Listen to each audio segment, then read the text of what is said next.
সাথে স্মরণ করছি 1971 সালে বাংলাদেশকে স্বাধীনতা করতে যে সব ভাই ও বোনেরা জীবন দিয়ে শহীদ হয়েছিলেন, আমি সেই সব শহীদদেরও আত্মার মাগফিরাত কামনা করছি।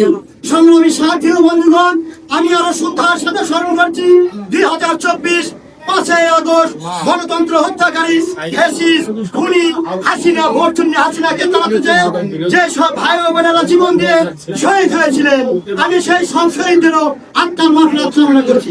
সংগ্রামী সাথী ও বন্ধুগণ, দুঃখ হলো সত্য ঘটনা, আমাদেরকে মানতে হয়। একটা চরম কষ্টের মধ্যে আমরা যারা বিএনপি করি, দল করি, রাজনীতি করি, আমরা দুঃখ হলে একটা জিনিস বলতে কষ্ট লাগে, মনে মনে কিসের যেন হাঁটতে হয়, কিসের যেন চলাফেরা ভাবে চলাফেরা করে, একটা ভাবে মানুষ কিভাবে চলাফেরা করে দেখতে খারাপ লাগে।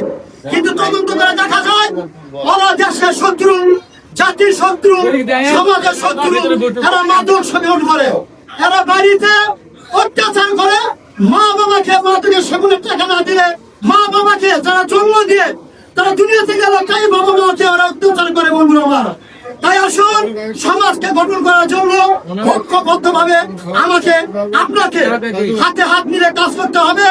আমি আমার সদর উপজেলা নেতা এবং বগুড়া জেলার মহোদয় এমপি মহোদয়ের কাছে ওরা জন্য অনুরোধ করে আমাদের যে প্রশাসনগুলো আমরা দেখতেছি এদের একটু টালমাল দেখি। আমি ব্যক্তিগত ভাবে একটা মাদক সেবন পরিবার থেকে আমার কাছে যখন আসা হয় যে ভাই আমার সত্য নষ্ট হয়ে যাচ্ছে, কি করবো, ওরা তো কিছু দেখি না, একে ধরে দিলে একটি শান্তি পাওয়া যাবে, আমার পরিবারকে আমাকে মারতেছে, আমার বউকে মারতেছে, এই মাদক শব্দ অত্যাচারে আমি তো অসুস্থ হয়ে গেলাম।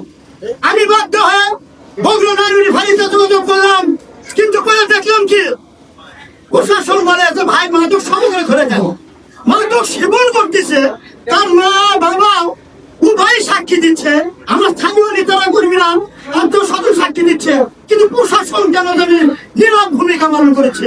তাই আমি অনুরোধ করবো প্রশাসনকে, আপনারা আসুন এইরকম সমাজে দুষ্কৃতকারী যারা তাদেরকে ধরে কঠোরতম শাস্তি দেওয়ার জন্য বিনীতভাবে অনুরোধ করছি। এ আশা আকাঙ্ক্ষা রেখে আমি আমার সংক্ষিপ্ত কথা বলে শেষ করলাম। খোদা হাফেজ, বাংলাদেশ জিন্দাবাদ, সবাইকে ধন্যবাদ, আসসালামু আলাইকুম।